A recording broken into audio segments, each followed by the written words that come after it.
একটু মদ দাও।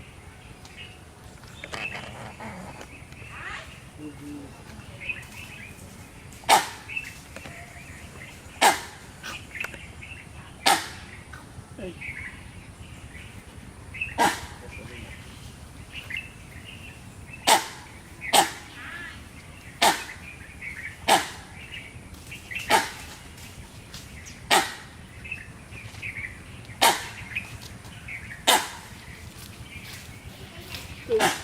কথা বলতেছেন না?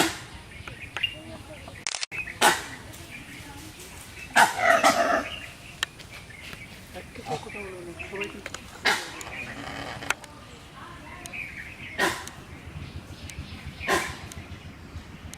রেগে আছে। যখন মুখ বসে তখন তোমার কাছে আমার তুমি শুনেছো তোমার